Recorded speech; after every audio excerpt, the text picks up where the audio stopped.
So the peak of the series called Political Salon we conduct together with Die Presse. The special event is a discussion with George Soros on the future, or better, the consequences, both political, economic, of the crisis of euro. George Soros hardly needs an introduction. As you know, he's a legend as an investor. He also plays with ideas both in political theory and even in philosophy. He's also one of the most impressive and largest benefactors. He's through the network of foundations, open society foundations. He supports institutions of open society all over the world with almost $1 billion a year.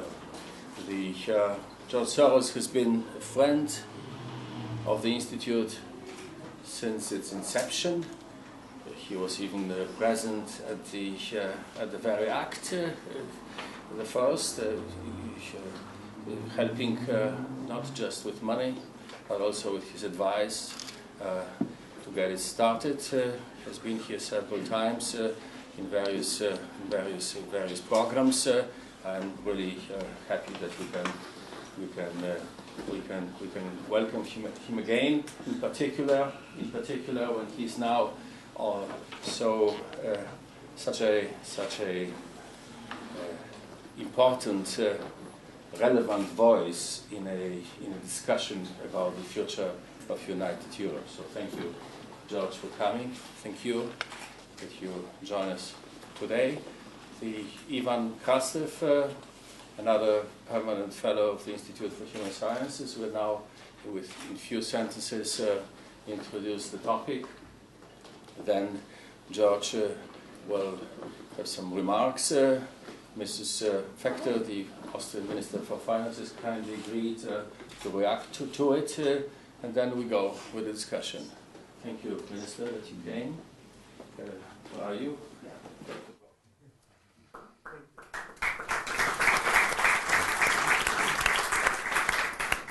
Thank you very much. Of course, there is a problem with me because most of the people are specialists on Europe. I'm a specialist on disintegration. I know how things basically tend to collapse. But what was extremely important for us when we invited George Soros to speak is that, in my view, there are three different crises going in Europe these days. There is economic crisis of the euro. There is a lot of interesting analysis on this. There is an institutional crisis, the unfinished project of the European Union. And there is the political crisis, how the voters are going to react. And I do believe that in his piece, Mr. Soros managed to bring these three crises together. And from this point of view, I do believe it's changing the perspective simply from people who are doing the euro, people who are doing the institutions, and people who basically are doing the politics. I remember in 2005, Jean-Claude Juncker said that we know what we should do. What we don't know is how to be elected after this. But I do believe it was a pre-crisis statement. Now the politicians don't know what to do, and they know that they're not going to be re-elected nevertheless of what they're doing. So if this is the case, for me what distinguished the pre-crisis situation from the crisis one is that then the popular questions were why, when to do it, and how to do it. And now we're coming to much more fundamental questions, what and why. And I do believe that this panel is very much going to address this fundamental issue. So thank you very much.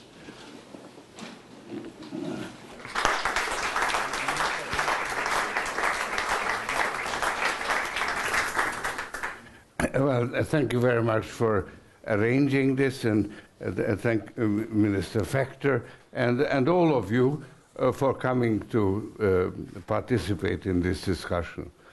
I should like to put before you a lasting solution to the seemingly intractable problems connected with the euro. It sounds like mission impossible. After all, the problems have been with us for a number of years, and they've been growing worse rather than getting better.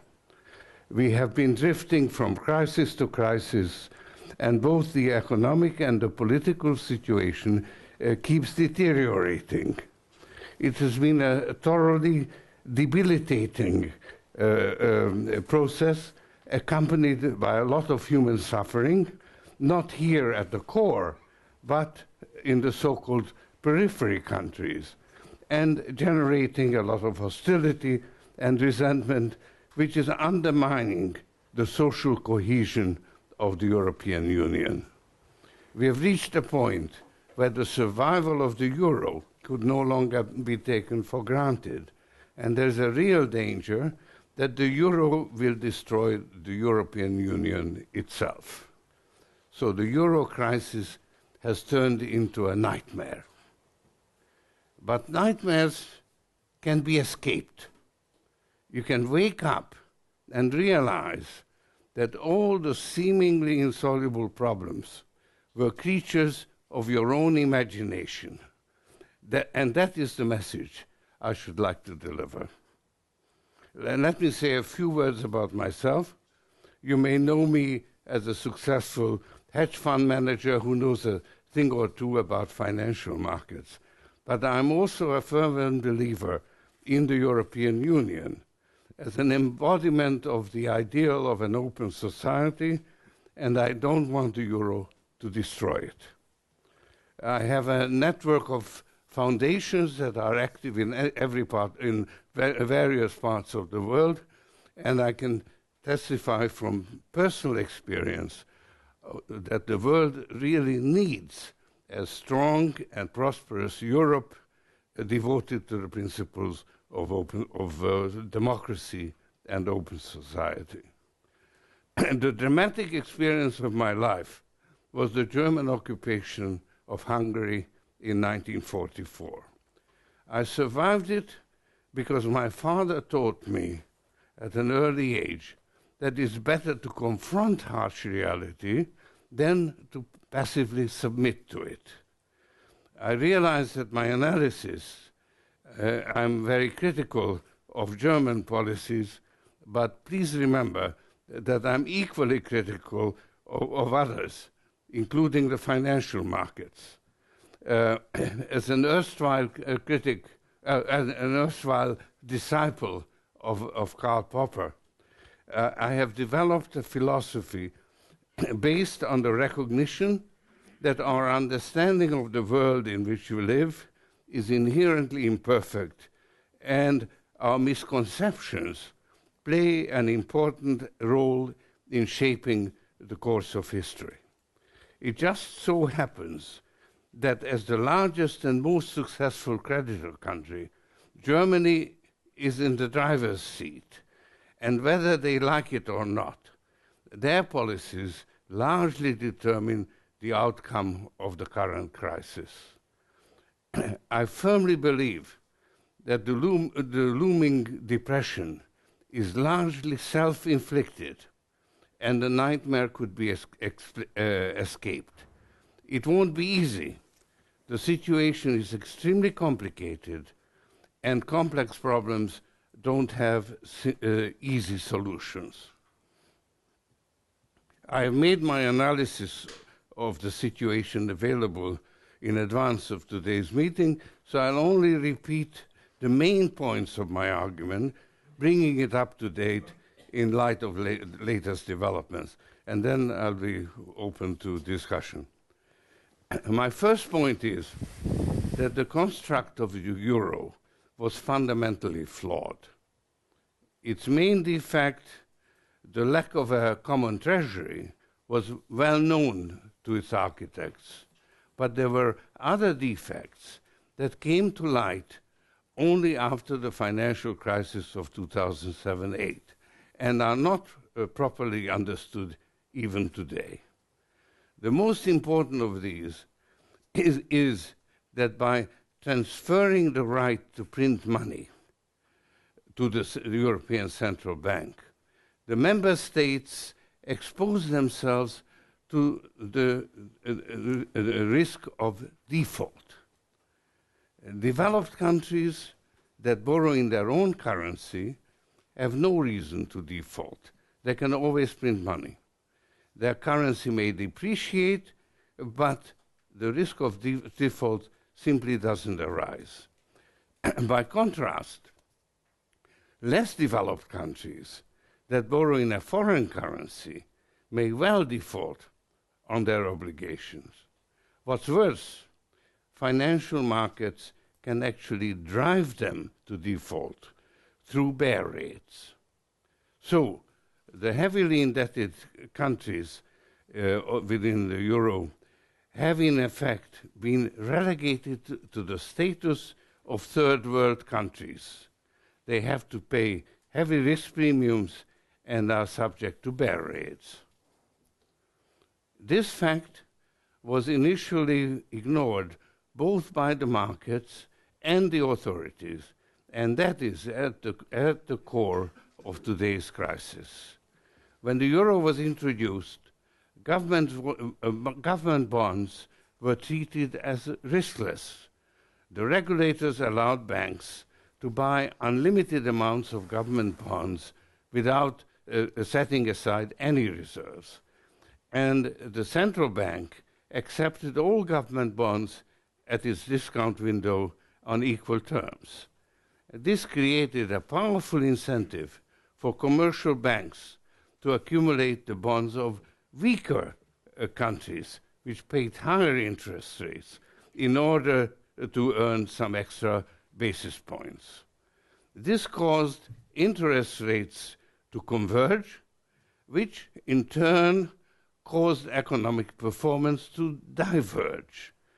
The reduction in interest rates caused a real estate and consumption boom in countries like Spain and Ireland, while Germany, weighed down by the costs of reunification, had to retrench.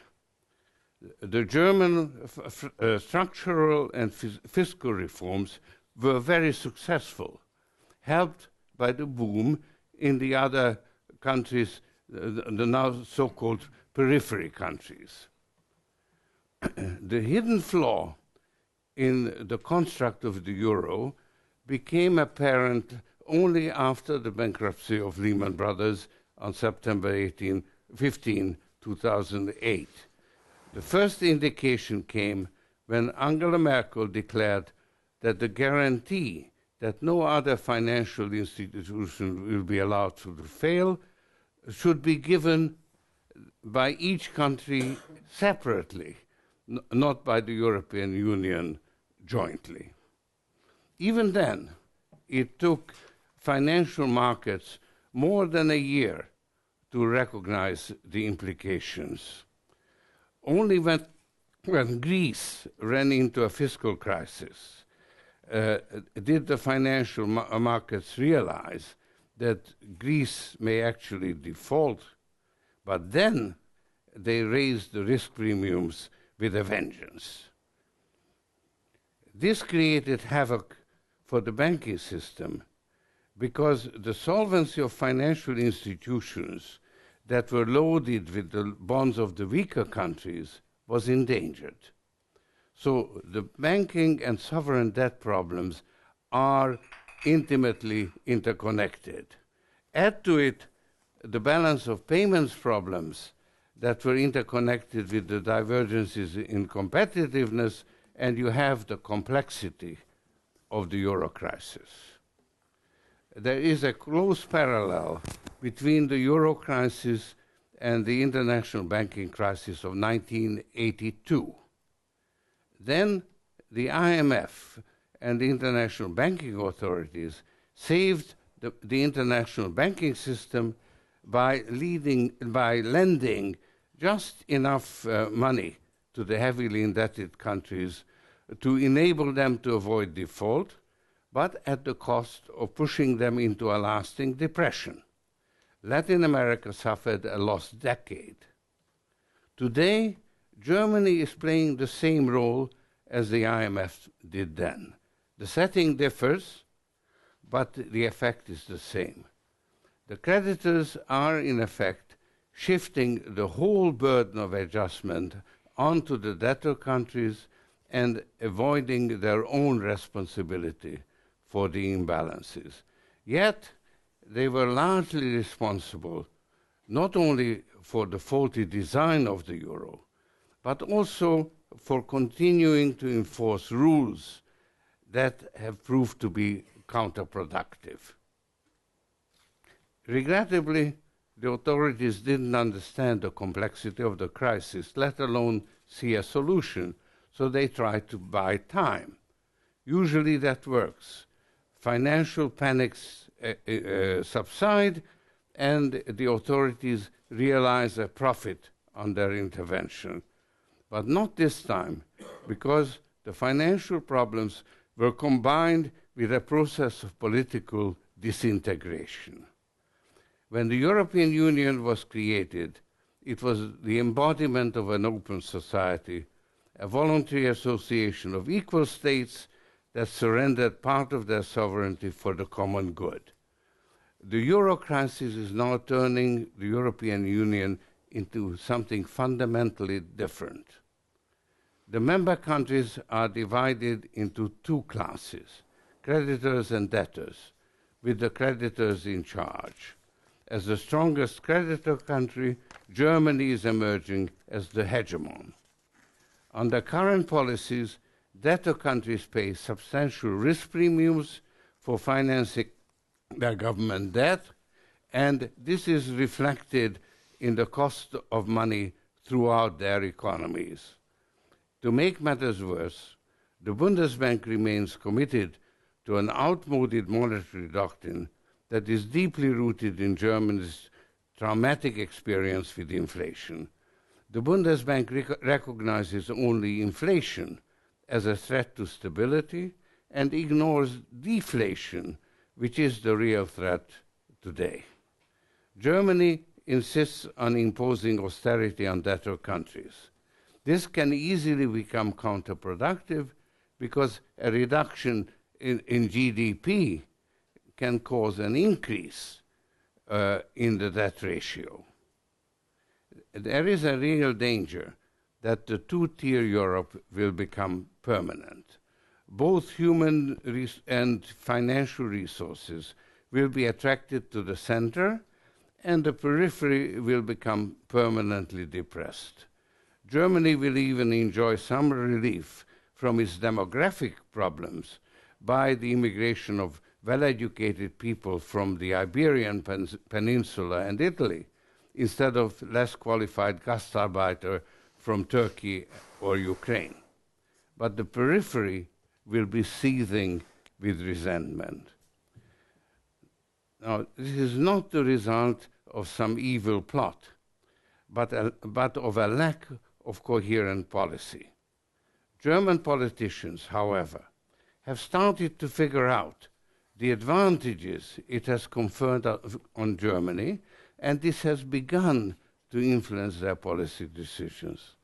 As time passes, there will be increasing grounds for blaming Germany for the policies it is imposing on Europe, while the German public will feel unjustly blamed.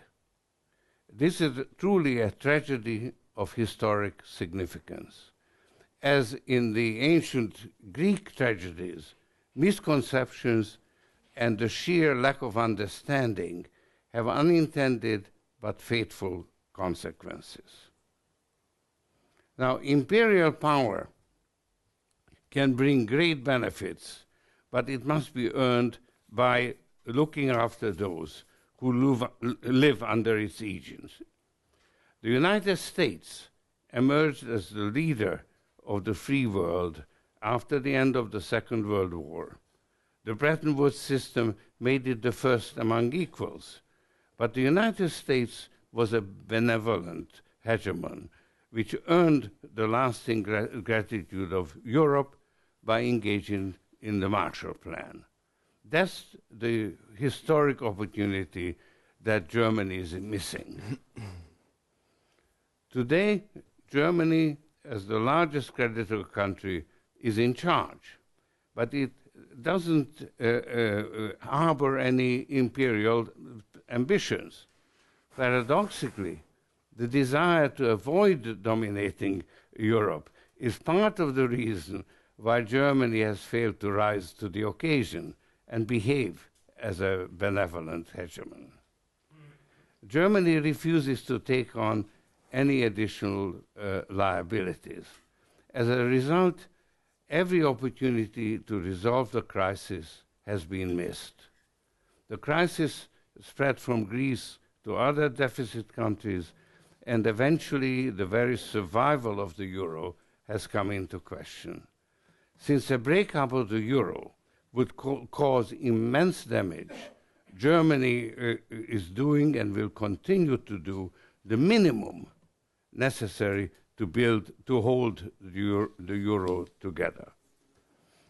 At the June summit, an open conflict with Italy was narrowly averted, and financial markets responded by pushing risk premiums on Spanish and Italian bonds to new highs. With Germany immobilized by its constitutional court until September 12, it was left to the central bank to step into the breach. President Draghi made the most of the opportunity. Chancellor Merkel then backed Mario Draghi and left Bundesbank President Jens Weidmann isolated on the board of the ECB. This will enable the ECB to put a lid on the borrowing costs of countries that submit to an austerity program under the supervision of the Troika. That may save the euro, but it's also a step towards the permanent division of Europe into debtors and creditors. It will widen the divergence in economic performance and result in an asymmetric surrender of sovereignty. And the debtors are bound to revolt sooner or later. If the euro eventually breaks up in disarray, it will destroy the common market and the European Union. Europe will be worse off than it was when the effort to unite it began, because of a legacy of mutual mistrust and hostility. The later it happens, the worse the ultimate outcome. That's such a dismal prospect that it is time to consider alternatives that would have been unconceivable until recently. In my judgment, the best course of action is to persuade Germany to choose between either leading the creation of a political union with genuine burden sharing or leaving the euro. Since all the accumulated debt is denominated in euro, it makes all the difference who remains in charge of the euro.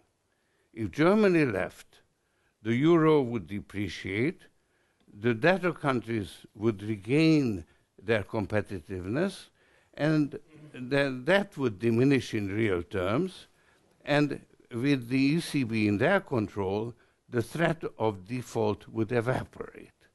The creditor countries, by contrast, would encounter stiff competition in their home markets from the euro area and incur losses on their claims and investments denominated in euro. The extent of their losses would depend on the extent of the depreciation. Therefore, creditor countries would have an interest in keeping the depreciation within bounds. After the initial dislocation and shock, the eventual outcome would actually fulfill John Maynard Keynes' dream of an international currency system in which both creditors and debtors share responsibility for maintaining stability, and Europe would escape from the looming depression. The same result could be achieved with less cost to Germany if Germany chose to behave as a benevolent hegemon. I want to be quite specific on what that would entail. First, implementing the proposed European banking union in full. Second, creating a more or less level playing field between debtor and creditor countries, first by establishing a debt reduction fund and eventually converting all debt into Eurobonds. Third, aiming at a nominal growth of up to 5%, which would allow Europe to grow its way out of excessive indebtedness.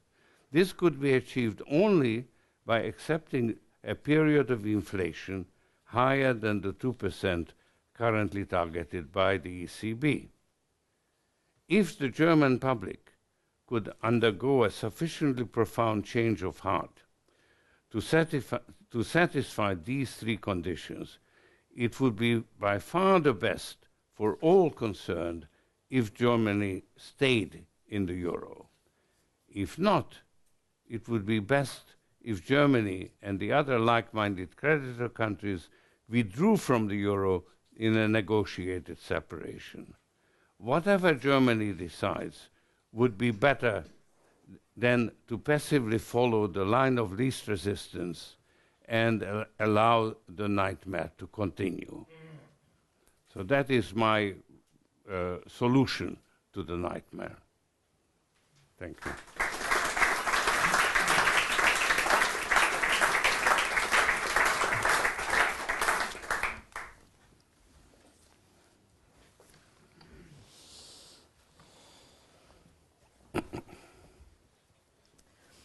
I'm not so pessimistic like Mr. Soros, because in times of instability, the most stable factor we have in Europe is that we all want to keep the Eurozone together.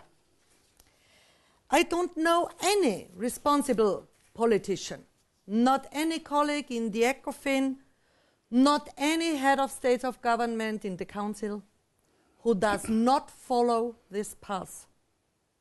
We are not discussing in the responsible discussions about leaving the Eurozone. And the theme of today's event is the future of the euro. Mr. Soros, I see a strong currency in the future, in a prospering and peaceful Europe.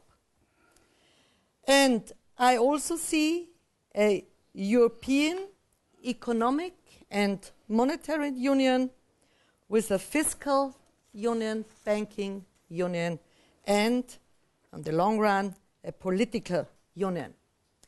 Till we have installed all these unions, banking union, fiscal union, and monetary union with the institutions we need, we have to battle against the phenomena which Mr. Soros described. I see four phenomena in the actual crisis. I see a banking crisis, a sovereign debt crisis, an economic growth crisis, and a political crisis. There we are not so much different in the analysis. And we have to give different responses to these different flashpoints. So we could not say one answer and everything will be good. We have, for the banking crisis, to the reform of the supervisory structures, what we are doing now when creating the banking union. We have new financial assistance facilities, which we had not in 2008. And we have to build up more stringent equity requirements and regulations. In the debt crisis, the sovereign debt crisis, the main question is to decouple the sovereign risks with the banking risk. At the moment, those are correlated, and when banking gets problems with their debts and their situation, then we always have immediately also a state risk in the sovereign risks. And we have to decouple this with the banking union, with new regulations about interventions and insolvency procedures for banks too. But let me first say that the euro, the currency, is a success story, was a success story and still is. There is no disputing that. The Eurozone performs very well when compared internationally with economies like Japan or USA. The euro is one of the most important reserve currencies, comprising 25% of reserves and one of the most stable currencies worldwide. More than a fifth, 20.7%, of the global currency transactions each day take place in euro. Approximately 117 billion euros in banknotes are in circulation outside the Eurozone because there is confidence in the euro, sometimes as parallel currency in some cases. The Eurozone participates in global currency coordination, G3, G7. The common euro currency has brought us greater price stability, less inflation, and major international opportunities and success. The euro has helped Europe to grow together and proved to be a stable lifeline during the financial and economic crisis. And even Mr. Soros is not satisfied with the policy of Germany. We in Austria have a similar path like Germany. We had been connected for decades to Germany, and it was to the benefit of our economy, to the benefit and the welfare in our country. We therefore need to do everything possible to preserve this stability, which we faced for a long, long time. And now we have to battle against the negative phenomena. As we saw in the past, the uncontrolled bankruptcy of Lehman Brothers in September 2008 led to massive chaos in international stock exchanges and financial markets and was the starting point for a global recession, not only a European one. This led in particular to a loss of trust, and there I agree to Mr. Soros, markets are always depending on trusts or the markets fail. We need to regain this confidence as trusts provides the strongest foundation for a currency, but as well as for business investments and growth. No one will invest in Europe if this confidence doesn't come back. The bankruptcy of Lehman and the burst of some bubbles changed the global economic radically overnight and was the nucleus of the financial and banking crisis, followed by a debt crisis, followed by a growth crisis, and now we have also political crisis in some countries. We all remember that Greece needs 2 elections to build up a government, and in other countries, those who are playing huge solidarity with the weakened countries, those governments have not the support of the voters. The effect did not stop at the borders of Europe and created tensions in the Eurozone. Europe had to act quickly and collectively, and did in 2008. But the different phenomena have to give different answers and measures. Now, let me say something to the 4 phenomena in the crisis. The banking crisis, for example, was addressed using rescue funds and the Basel III framework, which imposes greater capital requirements on banks. And now we are building up a banking union with single European supervisory, new deposit protection, intervention and solvencies mechanism. This new banking union is necessary to come or decouple the banking risk with the sovereign risk. And the question of all is, how could we tackle with the so-called too big to fail? Because when we realized that too big to fail always ends up at the taxpayer, then we have to make a question before, too big to be. And this is very difficult situation in the European discussion, because the different finance ministers have different position there. You could easily imagine that my colleague from London has another position, like we, whose bank, Austria, whose banks are based on a very conservative business model. There are differences between investment banks and business banks. I think we could not divide them so easily. This is a question sometimes raised up, but in reality, the diversion between those investment and business banks is not so easily done in practice. But I wrote in one of his books that he mentioned there should be firewalls between the different business models, even it is in one institution.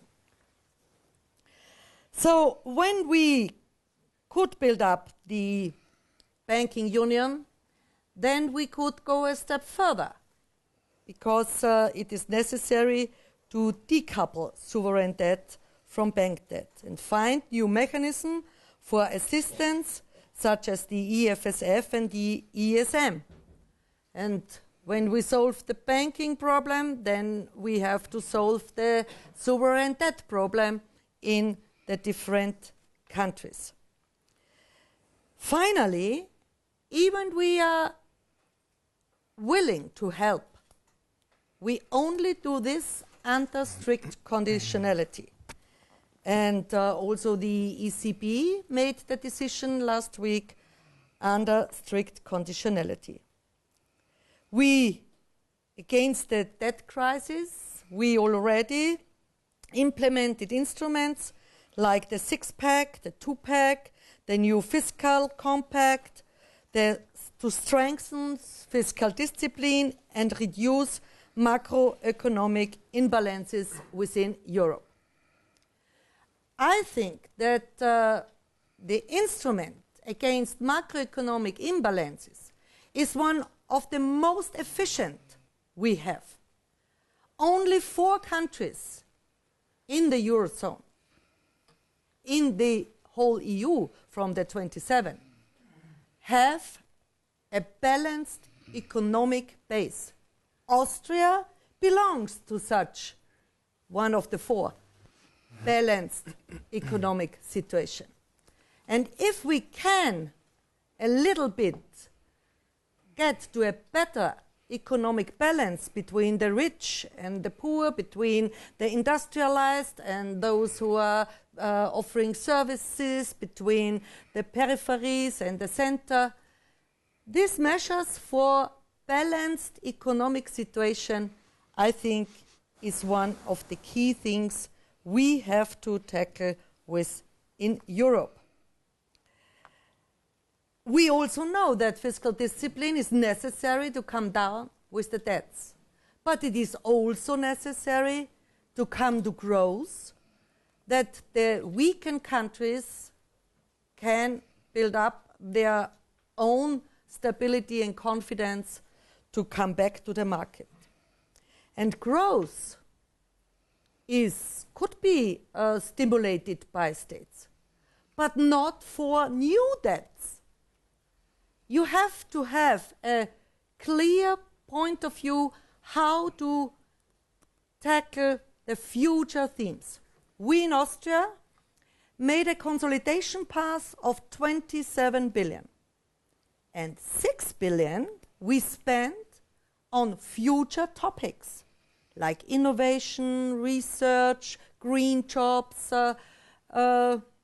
care, etc. So you can make growth stimulation and have fiscal discipline. This is possible, and we did it in a very wisely and proper way, and I think with our path we are a best practice model in Europe.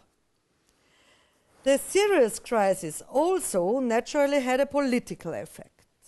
As you mentioned too, people's trust in the European idea is stronger than it was 1 year before.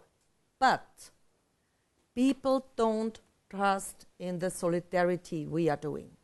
They don't want that we are spending money to others who don't benefit from this money spending, and where they don't see that they are coming up. And the Marshall Plan was only 1.5% of GDP at this time of the US. We spent till now widely more than 1.5% of GDP. Our solidarity is huge. Maybe we haven't done always the right thing to the right time, but I think we had used the time past by creating new instruments, more regulation. We helped, we reformed, then we controlled, and then there are the sanctions. And perhaps in Ireland it is successful. We see it, and in Portugal, I hope too. The political idea of Europe has stronger acceptance now than the solidarity on the fiscal and monetary side in the Eurozone. So we have to talk about the measures we are doing. We have to explain it to the public. We have to discuss it in our parliaments. And all those who think we could have a huger integration without discussing it in parliaments are on the wrong way. I'm convinced that we need more Europe, more integration. But we politicians should not be anxious about discussing this more of integration in our parliaments, in the European parliaments, by creating a new treaty, by having a convent, and making the mistakes of the Lisbon treaties a little bit less and creating new regulations. If we are not careful, the credibility of the entire European idea will be put at risk. There I agree to Mr. Soros. And I hesitate to think of the consequences this would bring. I am convinced more Europe, more integration will be necessary. We have a week in front of us. We said main day is the 12th because there are the election in Netherlands, and Karlsruhe will decide. And on the 12th we will see what's the future about Europe. I hope Netherlands will have the possibility to build up a stable government soon. because Netherlands is one of the creditors, and so we need such strong countries with a powerful government. I strictly make differences between the monetary policy of the ECB and the fiscal policy of the member states, what they are doing. Even both are in a really close correlation. And the ECB did the right thing to help against the fragmentation we have on the interbanking system, because at the moment the banks don't lend money themselves.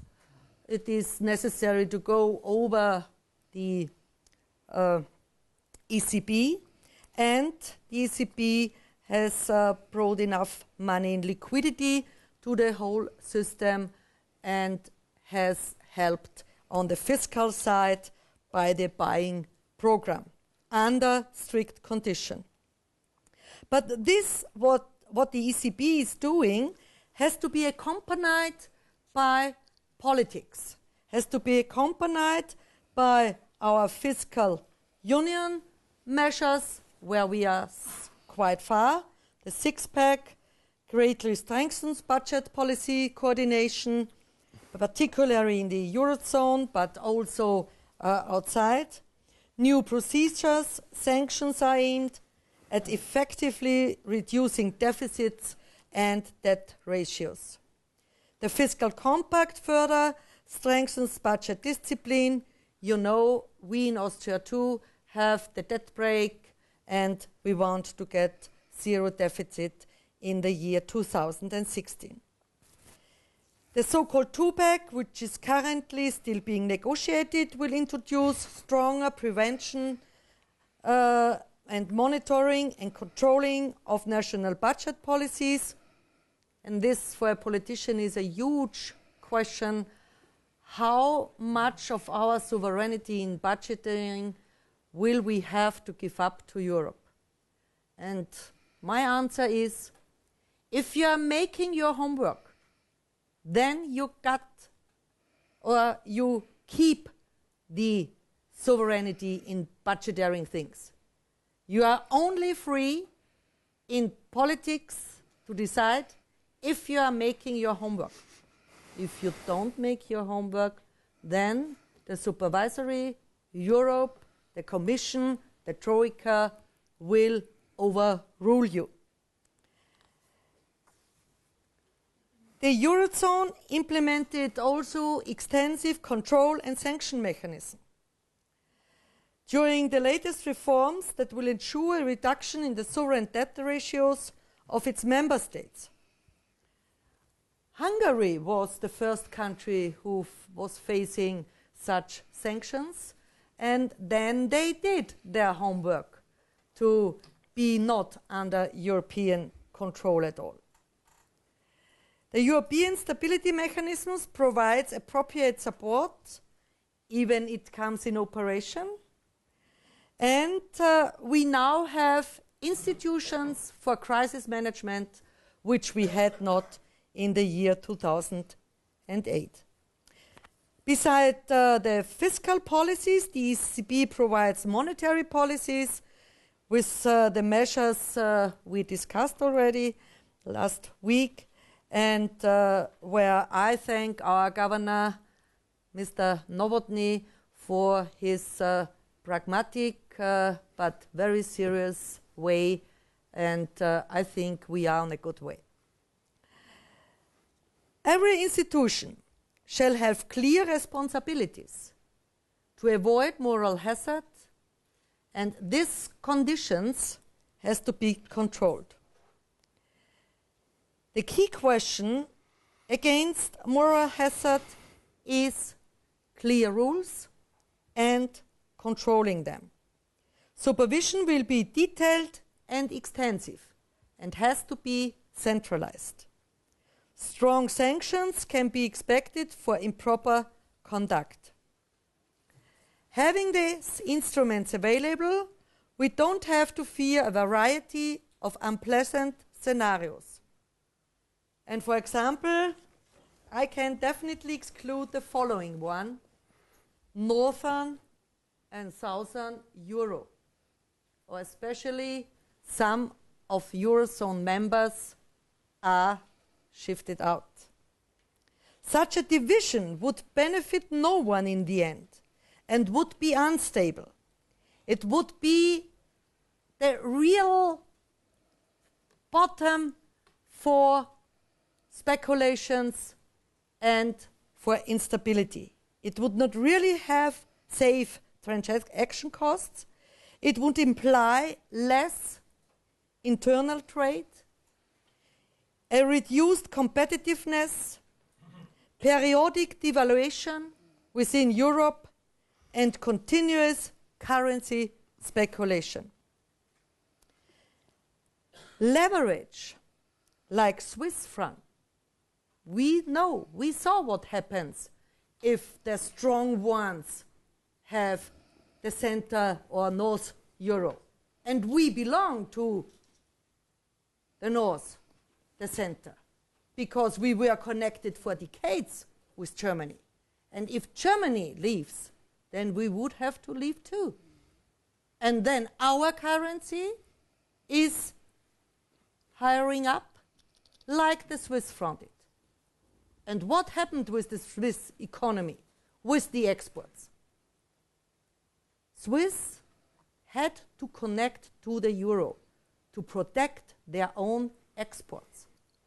And this is not to the benefit for us if we would have the same situation.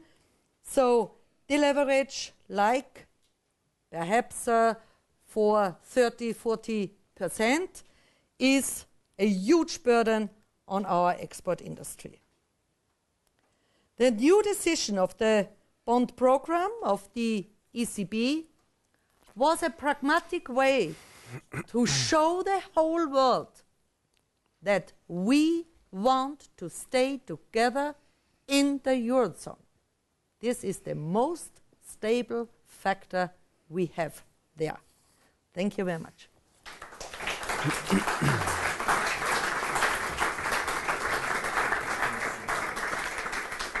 So, thank you, Minister Fekter. I think we should just try to jump directly into discussion. Maybe we can stay along the 4 steps that George Soros introduced also in his essay for the New York Review of Books, saying first, how did we come where we are now? Historical analysis. Second, do we appropriately understand the situation we are in? For example, you mentioned that the European politicians still do not understand that they cannot distinguish between banking crisis and sovereign debt crisis. They do still not understand the interdependency of those two aspects of crisis. Third is, what would be possible next steps? You sort of introduced 2. The one is that Germany would play its role as a benevolent hegemon and lead. And the second is that Germany would leave with others and see what happens. And the 4th step would be to see what would be consequences that we could see of the respective decisions we take. And that would be interesting for me, maybe as a first question. You were talking about the threats and the nightmare of ongoing depression and recession, and everybody is discussing about possible social uprisings that would be the consequence, and the political situation that couldn't be kept under control by European politicians.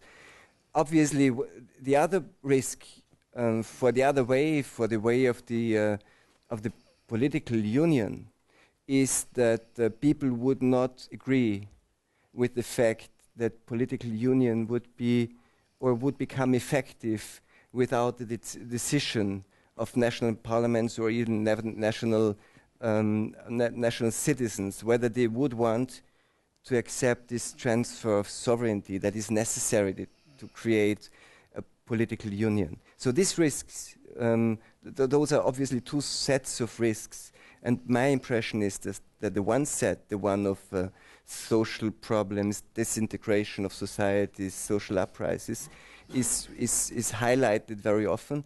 The other one, what would be the risk of not taking European citizens on the way to a political union? And obviously, if you go back to history, one of the reasons to introduce monetary union first was to see that European citizens were not ready for political union. And if they see now that it would come into effect without them being able to decide it, wouldn't you see a risk in that situation as well? Yeah. Well, I think that looking at the danger of depression is very important because I think we all agree that we want to keep the European Union together, and if possible, one would want to keep the euro together. And I would never have proposed this if things hadn't deteriorated to the point they have deteriorated. You know, I wrote a series of articles. Each time I tried to identify the problem and provide a solution that would turn the trend from this disintegration to a positive direction.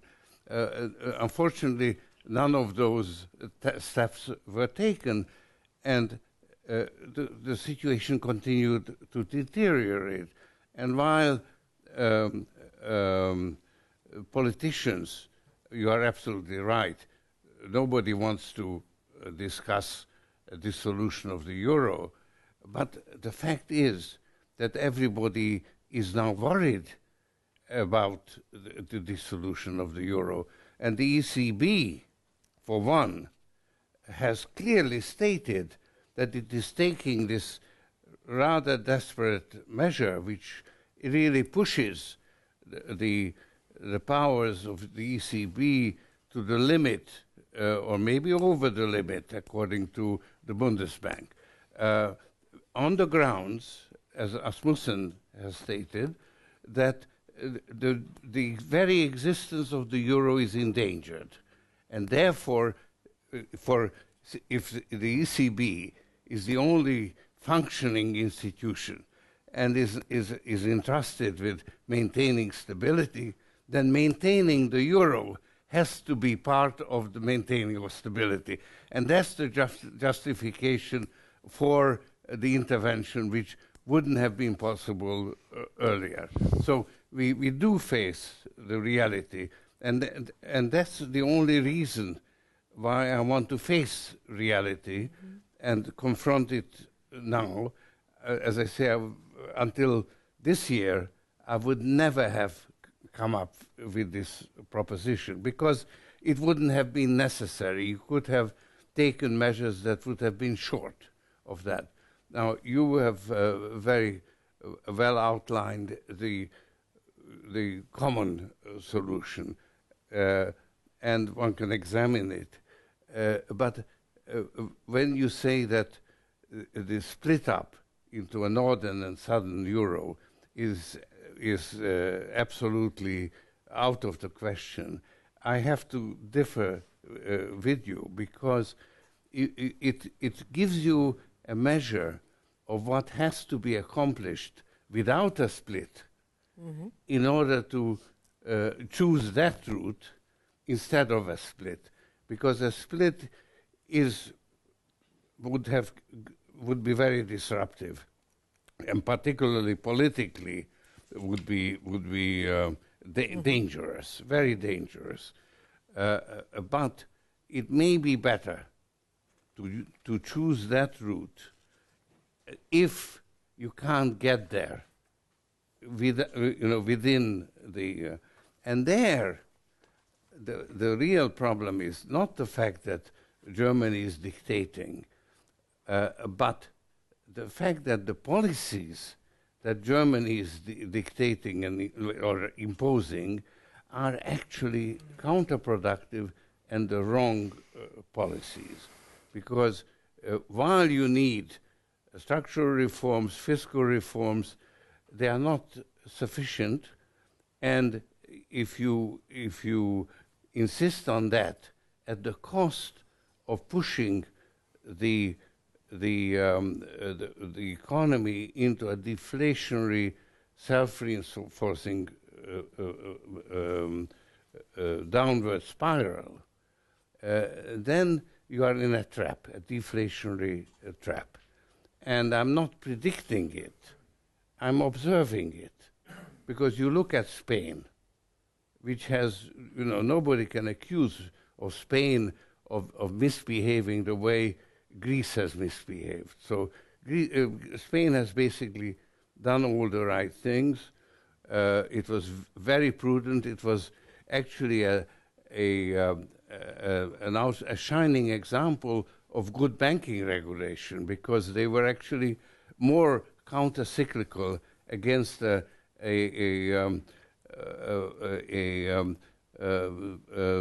estate boom than other regulators. They actually tightened the... But too late. There the bubble was already... Well, the bubble was there, and the bubble actually was caused by the introduction of the euro and the way it was done with the central bank and the regulators. So that was not their fault. But now they are, they go from bad to worse, and they cannot actually meet the conditions because the economy is in a downward spiral, and when you have got unemployed resources to then impose fiscal austerity on top of that, it just exacerbates the problem. And since the debt is expressed in nominal terms, the adjustment which has to reduce costs has a deflationary impact, then the debt actually grows. And in fact, you look at Italy, for instance, which has actually practically no deficit at all. But, I mean, it has a deficit, but very small. And yet, the debt continues to grow. It went up another 3% in the last year because the economy is shrinking. So this is just simply counterproductive. And unless the authorities are willing to review that and engage in a stimulus, monetary, it would be mainly monetary because of the fiscal constraints, but actually you also need some fiscal stimulus. And since the debt is going to grow anyhow, why not accept that and not impose, let's say, the restrictions on unemployment benefits and so on, which Spain is doing. So it's a lot of unnecessary suffering that is being inflicted on the periphery countries. And that is, I think, where you have to review the policies. And I hope that this will be done shortly. I think that the measures that the ECB has taken will actually genuinely buy time. I don't expect, well, probably Spain will not rush to ask to be put under the supervision of the Troika. But without asking, the fact that the ECB now has this tool at its disposal, can take it out of the drawer at the moment's request, will put a limit on speculation. And you will not have a bear raid, and therefore the risk premium will remain lower, and therefore Spain will have more time before it has to ask for it. I think it's probably, you may have now another 6 months for that. A lot depends on what happens to Greece. But again, I hope it can be contained in some form. Then you have probably 6 months. But if you continue to persist on this, the economy of the whole Eurozone, and that includes Germany, I think that within 6 months you'll see the German economy actually also falling. I don't know about the Austrian economy. It may be better balanced. But I think in the case of... We depend in a large extent to Germany. You're that close. It's our main business partner. I see, because of you provide parts and this. So but then... Italy is our third strongest business partner, and Italy is weak, or not so stable like Germany, but Italy has a north-south problem. Right. So maybe we let the audience in. Yes. We would request everybody to tell us his or her name and the institution she or he represents. Yes, I'm Karl Eigner, Director of WIPO, Austrian Institute of Economic Research. And thank you for your analysis. I think it's the best I've read, and I've read a lot of it, and thank you for sending it to me yesterday, and you asked me to read it, and I did it. Unfortunately, I'm not sure whether your prescriptions for the future are way out. For Germany, either to be a benevolent dictator of Europe or to leave Europe. If Germany can never become a benevolent dictator in Europe, because no other country would accept it, even if it would be benevolent, which probably could be the case for one government, but then come another. And so I think that's not the solution. Is more to have a leading group of countries which is going around. Thank you very much for saying that the surplus country have a responsibility too. That's very important. If they don't do anything, the deficit country will never be able to do the rest. And thank you for saying that growth is necessary.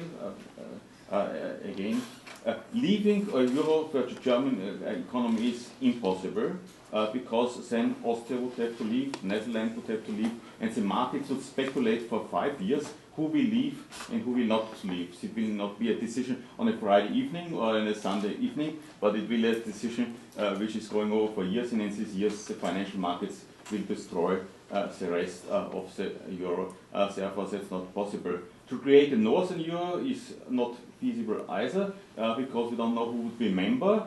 France would try to become a member, but it has the largest problems in Europe, large budget deficit, large current account deficit. It would be only honorary member, but never a member of the northern eurozone. And the south wouldn't be a southern zone because they would disintegrate. No Greek politicians want to cooperate with Spain or with Portugal or with Italy and so on. They will disintegrate, and we would have a northern Europe with 2 or 3 countries and a southern diaspora or whatever it would be.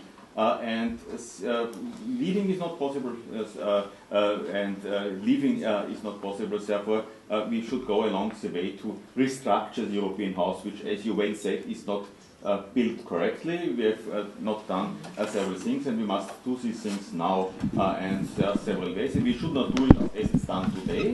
That we are doing always what is absolutely necessary this evening, but we should start with a vision where we want to go in Europe, socially, ecologically, and dynamic Europe, and therefore we need these institutions and that institution, and so on. I think that's the way, and I think it's compatible with your views in general, but not with the lead or lead thing. And I would also ask whether the United States could help Europe a little bit as a benevolent dictator, for example, by giving up the opposition to the financial transaction tax and to several reforms in the financial sectors, which put the pressure on Europe, short-termism, and all this which came up by rules of the US system and which makes the European system more unstable. Of course, the United States as a strong economy behave better with these new rules, but Europe had a little bit large problem. Europe, and I thank you very much for it, you are one of the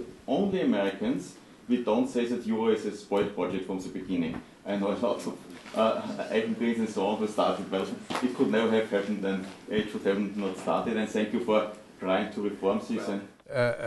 I may be living in America, but I was born in remain a European, and I am participating in this debate in that capacity.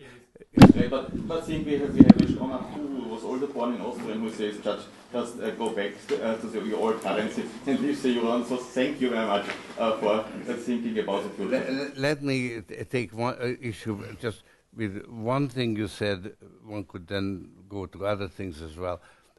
When you said that that Southern Euro, let's say the Latin Euro, would not unite, but it would fall apart.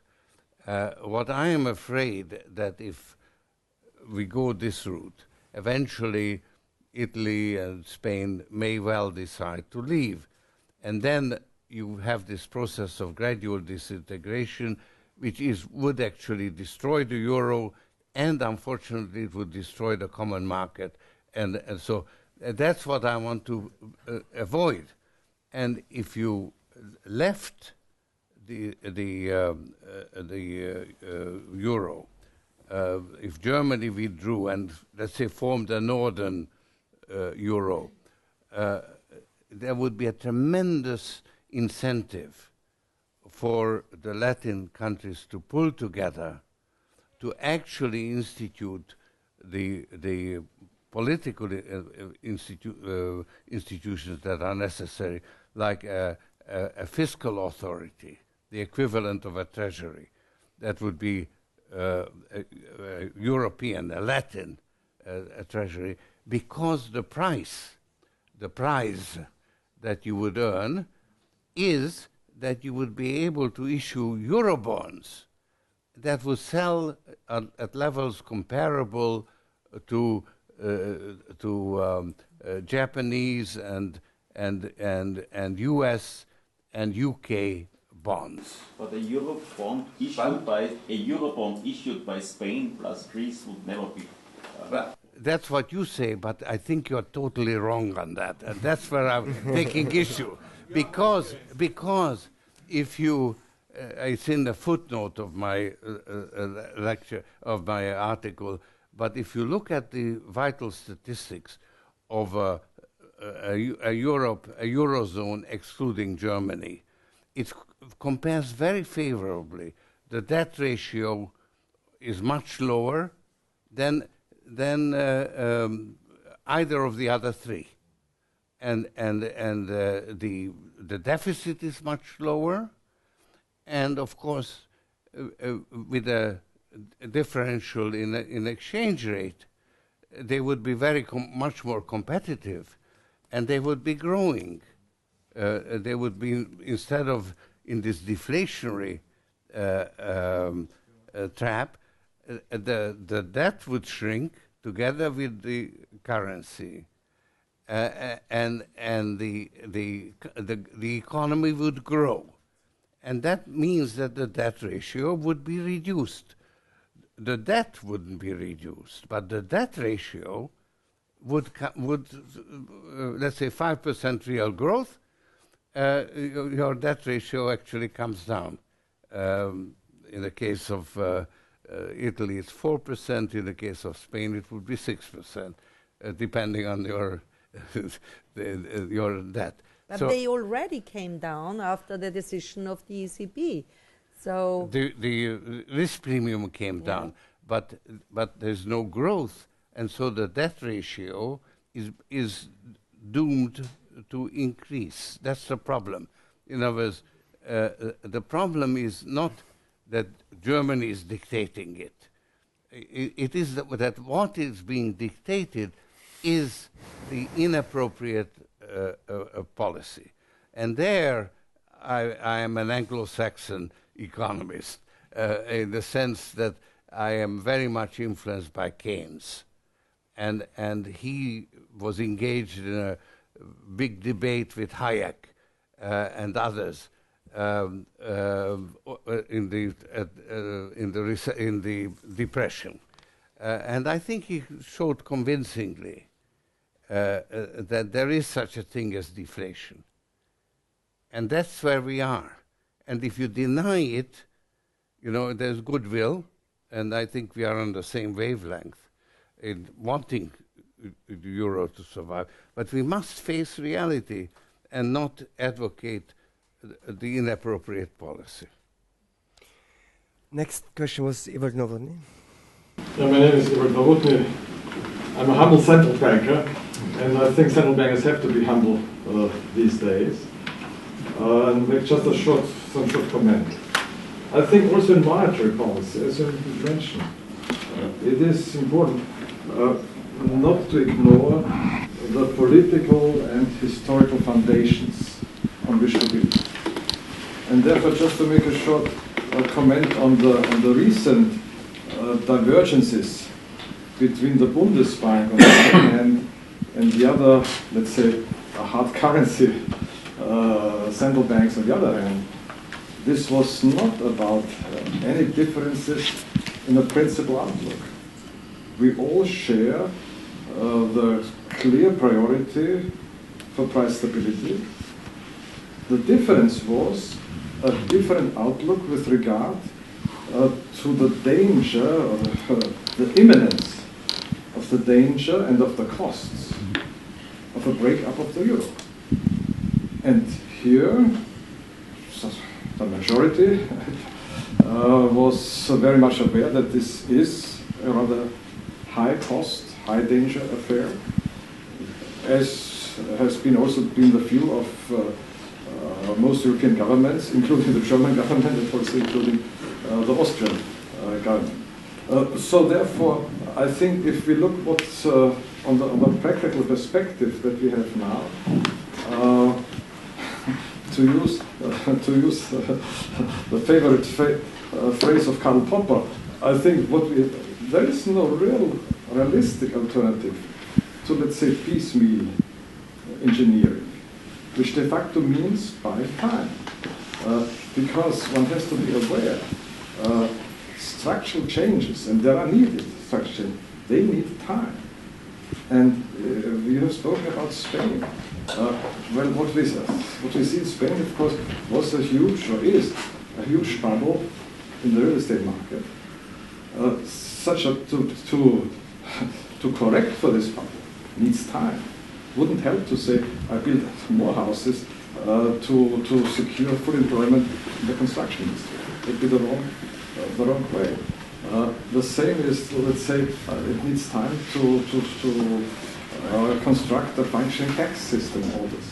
So therefore, I think the important, at least from my point of view, the important point is to be very honest and to say in such a situation there is no miracle approach.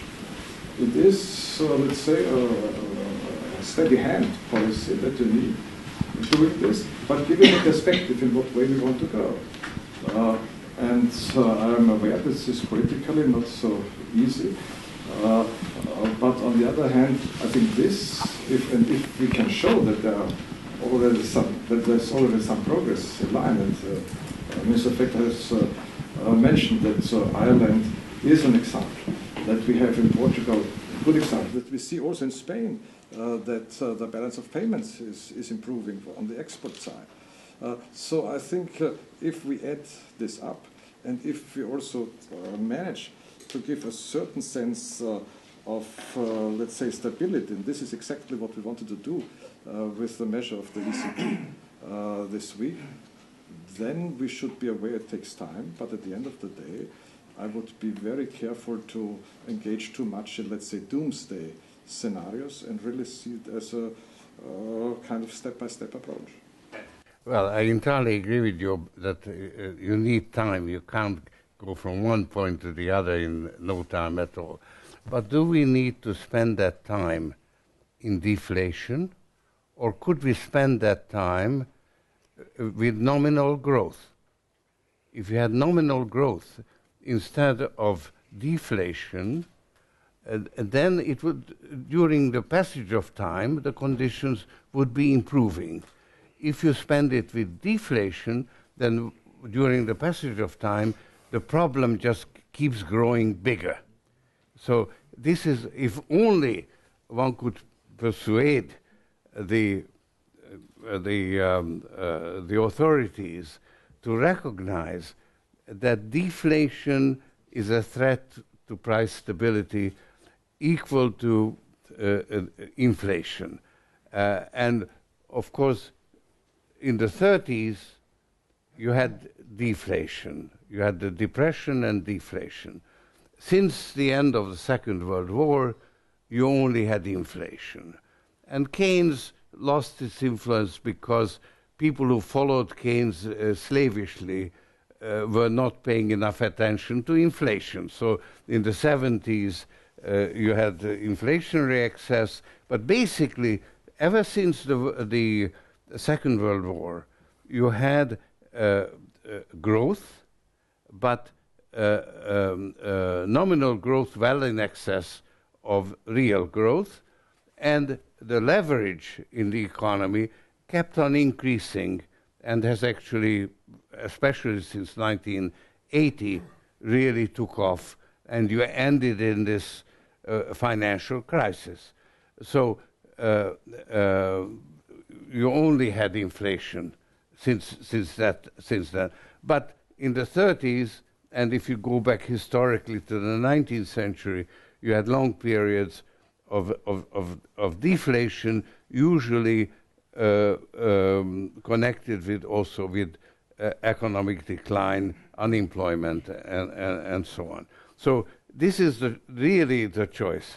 No, I share this view, but just as an actual information, the ECB is defining price stability as an inflation rate not above but close to 2%. So that means we are fighting inflation but also deflation. So this is exactly the point of view of the ECB. Well, in that case, you maybe if the ECB were, for instance, willing to engage in monetary quantitative easing, like the Americans, the British, the Japanese, the Chinese, I mean, everybody in the world except Europe, then you would actually have nominal growth. It's not ideal. I mean, there's too much pressure on the monetary policy, but it has avoided global depression and has kept even Britain until recently recovering. So I think this is the and of course if you had monetary easing in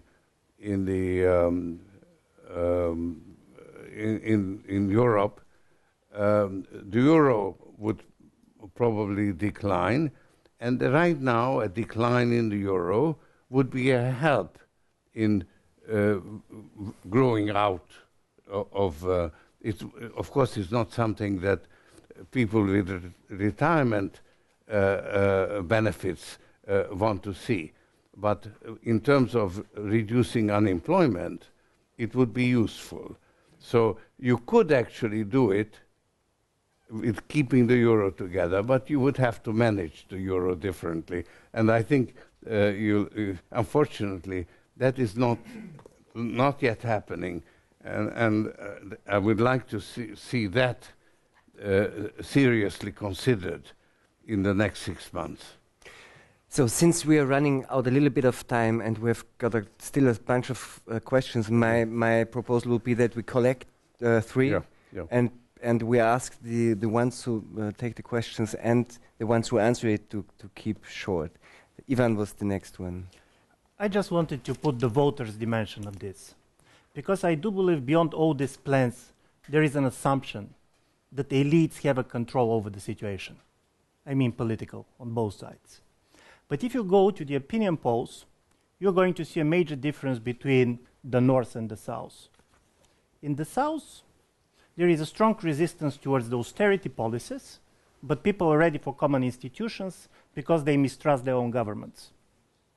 On the north, there is a certain support for the austerity policies, but there is a mistrust to common institutions because to extent they trust their own governments much more than basically is the case. So my question is not countries like Austria or Netherlands going to be a bigger problem for the political union than countries like Greece and Italy?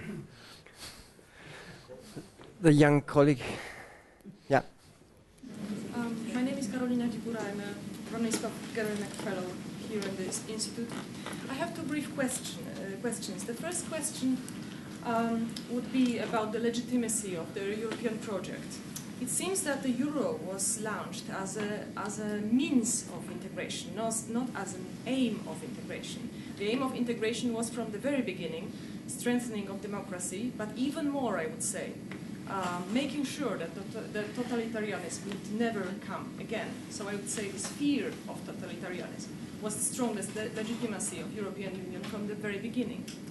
Now, as democracy is already here, we can ask, what strong legitimacy can we show to the civilians to make them sure that this idea of making Germany either a hegemon or excluding Germany, of going out Germany, of the euro, anyway, sacrificing Germany, would be a good idea. Observing the press, for example, in Greece, I have a strong feeling that the negative stereotypes connected with the past of Germany are in a revival. So what would you recommend as a new legitimacy, as a way to comfort the civilians, the members, the civilians of the European Union? This is the first question. The second is really brief. What would you recommend for the countries that are already member states of the European Union, coping quite well with the crisis, like Poland, but not being member states of the euro? Should we also have the euro? Because our situation is really difficult. We would like to be strong partners in the European Union, but we know that implementing euro now would be quite dangerous for us. So, and the third one, Max Kohlbauer?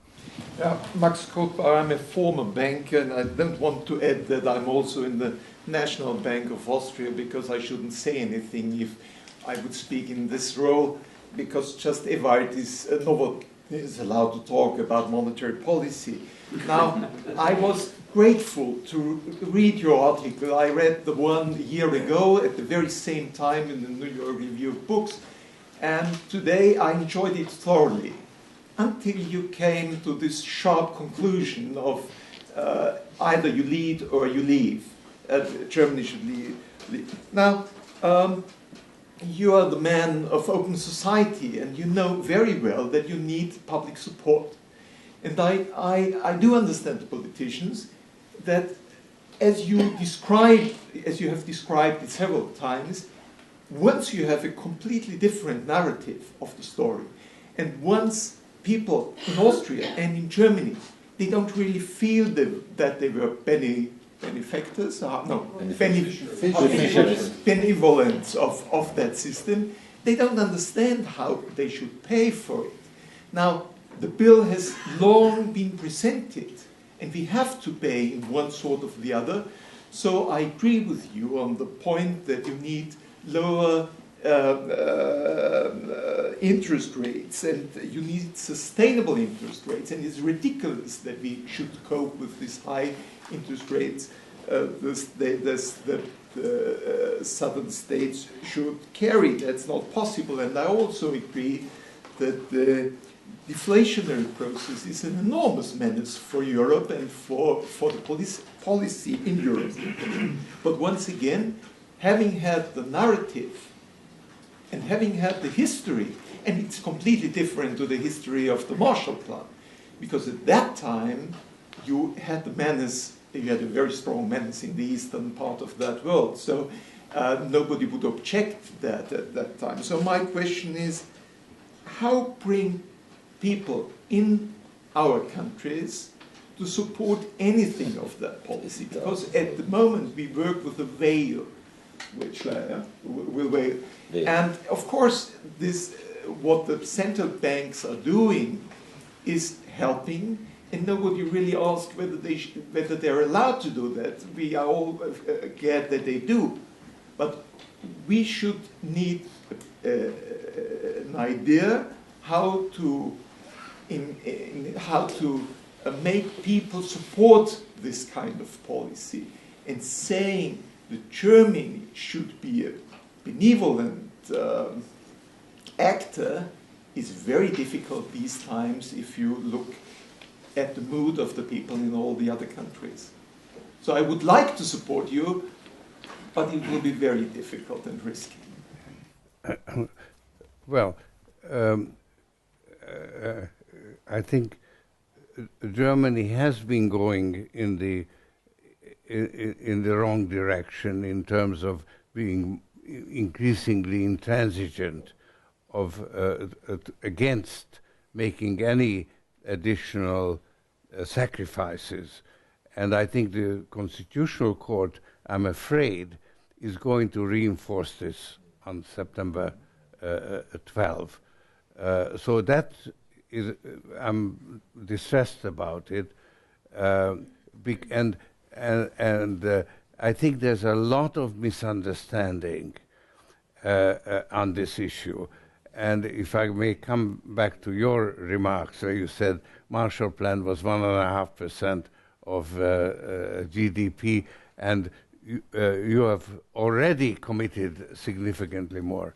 You haven't, because you have made loans.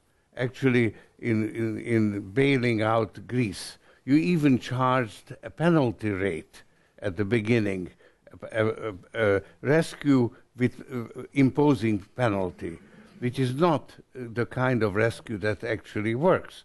So you've only lost money if your rescue fails. Until now, there's been some expense, but very, very little. You have liabilities. You have accumulated a lot of liabilities.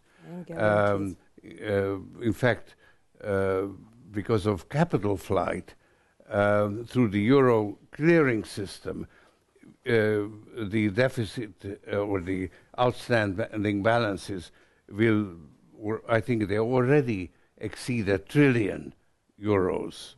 I've been watching the Bundesbank, and that was up to 725. So if you add the others in, I think it's already over $1 trillion. And if the euro breaks down, that's a real becomes, but only if the euro breaks down. So if by let's say introducing Eurobonds, or taking, as I would advocate, first have a debt reduction fund, that you would actually accumulate in a fund the excess of each country over 60%. So you bring it down to 60%, and finance it by borrowing from the ECB or issuing bills, which would, either way, it would cost less than 1%. And this whole sovereign debt issue would be resolved. And you very correctly explained the importance of the banking union and separating the banking from the sovereign debt, but you didn't say what you're going to do about the sovereign debt. Now, if you did that, you see, you would actually not just separate them, but you would actually solve the sovereign debt problem too. Doing it, of course, Germany is dead set against it, because it looks like they are underwriting more than 60% of Italy's debt. But it's not the case. If the euro is successful, as you claim it is, and it all holds together, then and Europe grows, and Italy gradually reduces the excess by 5%, which it can do, because in the meantime it's only paying 1%, and therefore it can grow. So the solution, to my mind, is so close. If only people could come around and see how it could work. And that's why I think it's important to consider what would happen if Germany left the euro, because that gives you a standard of what needs to be accomplished without Germany leaving the euro, because it could be done. But it would need Germany's support. And we are basically talking about, let's say, the German public opinion. We cannot accept common bills or Eurobonds before we haven't an institution who is single supervisory and who has the right to avoid moral hazard. Yeah. No. Under the construction we are now, it is not possible to change the stats who already at the ECB, at the national banks, into such bills. We first have to create and construct an effective instrument to control all those who want to have such bills. You see, you're right, and the Eurobonds have to be at the end of a process, not at the beginning, clearly. That's why I propose the debt reduction fund, which was recommended by Merkel's economic advisors, endorsed by the Social Democrats and the Greens. And if you followed that, you see, you would reduce effectively the cost to Italy and Spain, and you would have a very powerful tool to ensure that a future elected government, particularly the danger is particularly strong in Italy because you have Monti, who wants to reform and can't get it through even now, beginning to lose influence because the conditions are deteriorating and he's losing influence. But a Berlusconi revitalized would be very tempted to flaunt everything. However, the cost of that Italy would then be denied the access to the fund. The fund holds the bonds, so Italy still has 123% debt, and instead of having to finance 60% because the other is taken by the debt, it would have to finance 123%. And you can imagine what the markets would be demanding at that point, what the risk premium would be. So effectively, Italy would be wiped out. I mean, it's effectively what would happen, that Italy would leave the euro. And that is what I think we want to avoid. But since you have the benefit of lower interest rates, more level playing field, the political pressure not to abandon it for the sake of leaving the euro would be greatly diminished.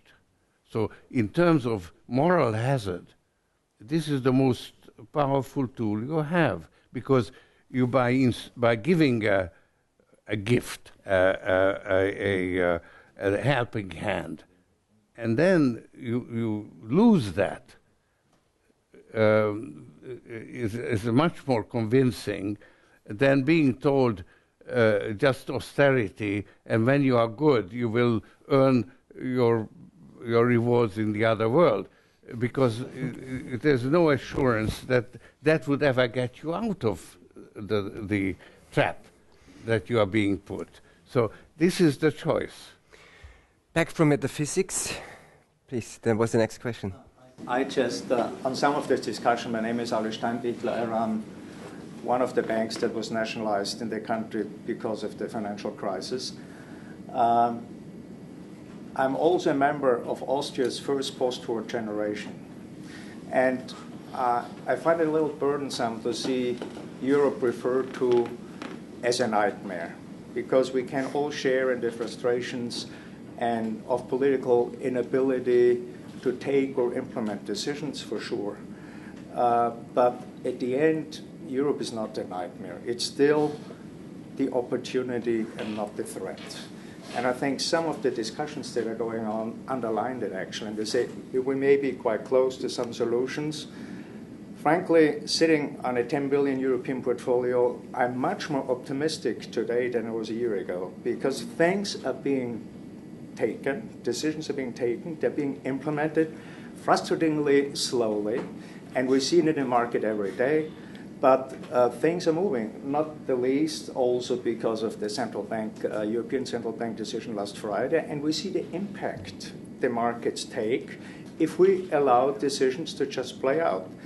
Yes, there are 27 players, etc., etc. I remember from my time in the States, from an Anglo-Saxon perspective, this looks all very chaotic. And when I was there, someone came back from Europe saying, Europe will never work. Some guy, when I was in London, proclaimed shortly before the introduction of the euro, this can never work. They can print the coins, they can mint the coins, they can print the money, and lo and behold, they cannot even distribute it, even if they manage to print it. So, yes, it's a very frustrating process, but we're not going to give up on it, for sure. Not my generation, and not the situation we want to pass down to our kids. Which is another responsibility we have. So I find this discussion is very important, but we should not lose sight of the big picture. That's the comment I wanted to make. Well, may I make a suggestion that you take a trip to Italy or Spain and talk to the people there, and whether they are equally optimistic, because they are in a different condition. My father used to talk about, Spartan upbringing. He gave me a Spartan upbringing, suffering other people's pain without flinching. And I think that is something that you should, try to avoid, because there is tremendous pain in Spain and Italy, and they didn't quite deserve it. Now, Greece, of course, is a disaster. But there you can say, well, they've definitely broken the rules, although the people who are suffering are not the people who have broken the rules. The people who have broken the rules are actually sitting on their Swiss and German bank accounts and doing very well. So even that is one shouldn't tolerate it if possible.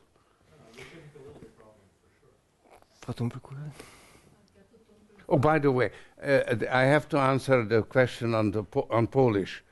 I would recommend, for instance, that Poland should join the banking union as a step which would then eventually lead to perhaps joining the euro. But for Poland, it would be extremely important to be part of a European banking system, because the problem is that right now the regulators are national and are prohibiting the banks from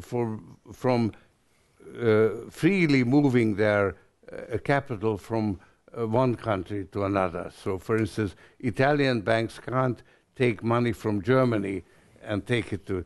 So that would affect Poland, and that would not be good for Poland. Cato Tumpel, former central banker. One question to each of the panelists. To Mrs. Fekter first. What can be done to convince the German public, parts of the German public, that the chosen course is the right one? And the question to Mr. Soros, if you jump out of a plane, what would be the incentive to throw away the parachute? And even if we make this assumption that the union would split, it would lead to a devaluation in the countries concerned. It would lead to an increase in interest rates and to an increase in debt denominated in euro. So, what would be the benefit of those leaving the eurozone? I think that fortunately, people in Germany are actually very amenable to argument. I mean, I'm impressed by the possibility to have this kind of discussion here and equally in Germany. So hopefully reason could actually do it. I mean, we used to have excessive confidence in reason. There is reason to lose that confidence, but in this case, you still have reason, and people can still, so you can argue, and that I will. It is easier in Austria because the two ruling parties are pro-European, and both are staying to the course we are now implementing. And behind the decisions of the central bank and behind the decision of ECOFIN, Eurozone and the Council. In Germany it is different. The ruling parties have not the same position.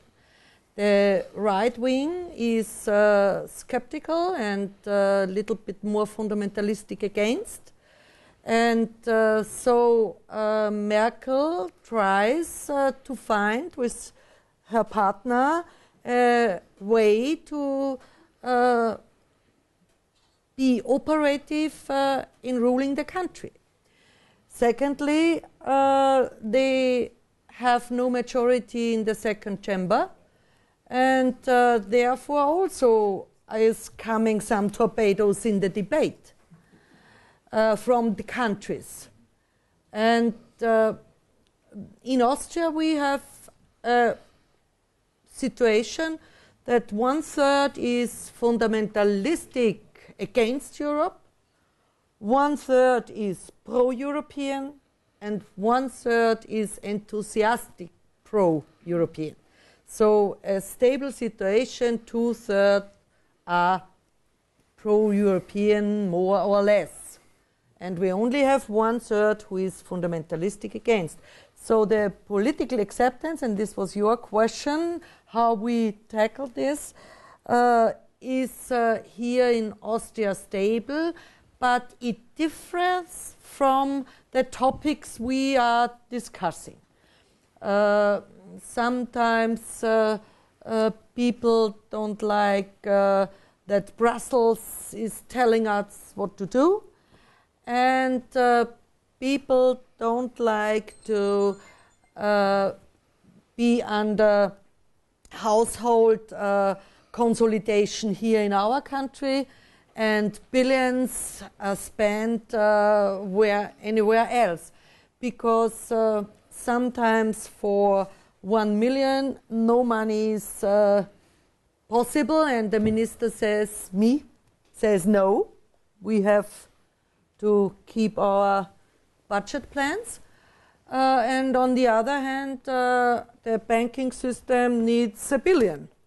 And the new institution also need, ASM and so on, need billions of our shares, which we have there.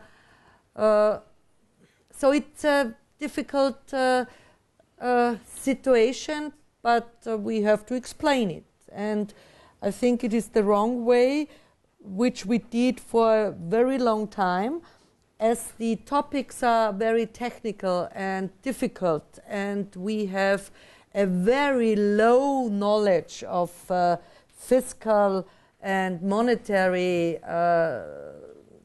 environment. We in Austria, some of the OECD countries, third last. People in Austria don't know anything about fiscal policies and money and banking system and such things. We have to bring this a little bit up. That's why we do so well. No, but this is difficult to explain to the public, but we have to do. We politicians made the mistake that we, for a very long period, we were quiet, very quiet. We did the measures, but we did not speak about it. So the time remaining allows me only two chronologically, the next ones, one in the back here, and then Hans Rauscher, and then we have to stop. Yes, please. Bucher, Director for Security Policy in the Austrian Ministry of Defense. How is it possible to have so different perception on a crisis?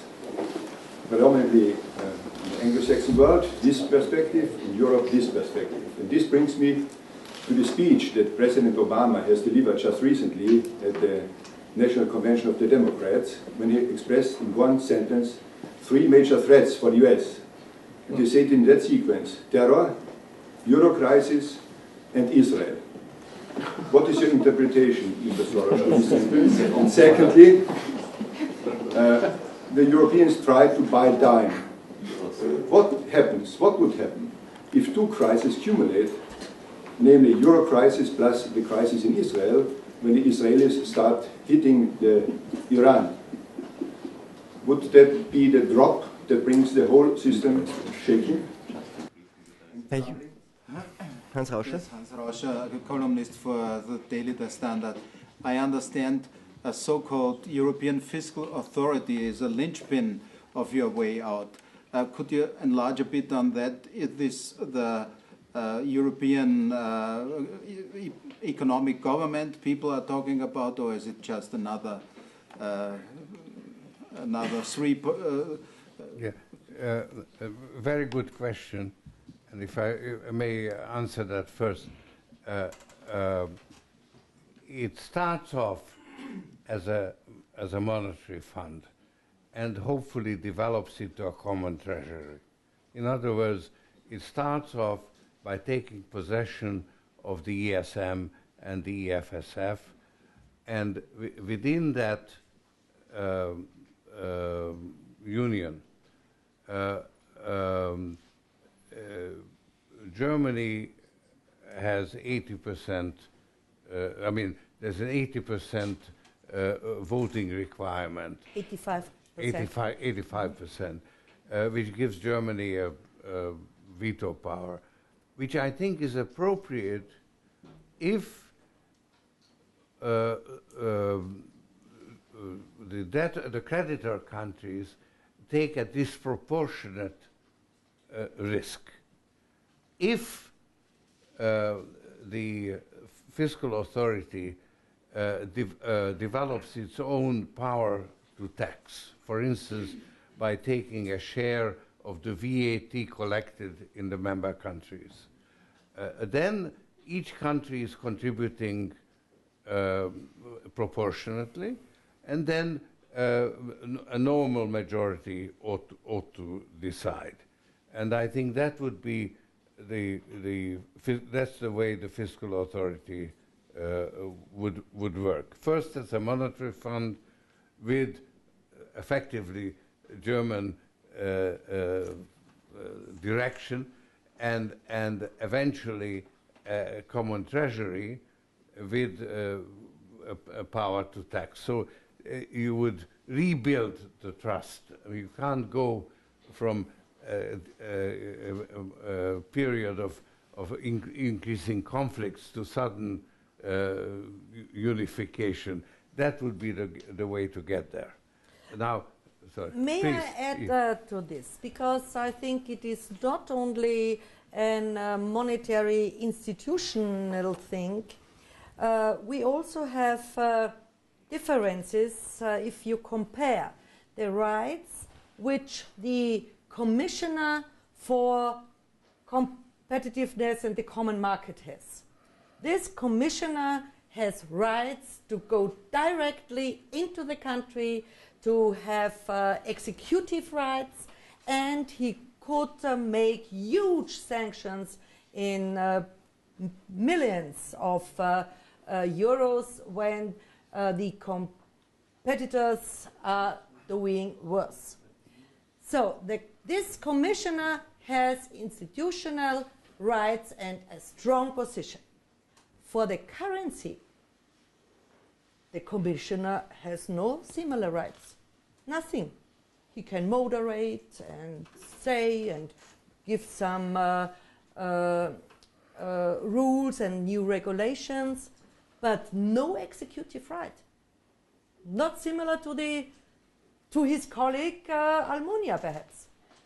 And so we have to create a stronger position of the Commission with executive rights together with this new European single supervisory, and the supervisory together with the ECB and the funds are doing the monetary policy, and the Commission has to do the fiscal policy to control this and to keep this operating, because without, then you have moral hazard and it does not function.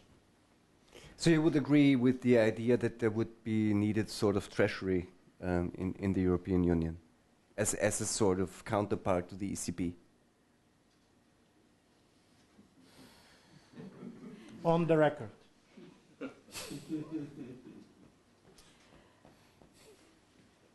If we are ending up in a political union in the long run, after have changed the treaties, after referendums, then there might be such a treasury. But as I'm acting now, I will do the right things now for creating, because this is more a vision than to create institutions which are tackling or battling against the phenomena we have now.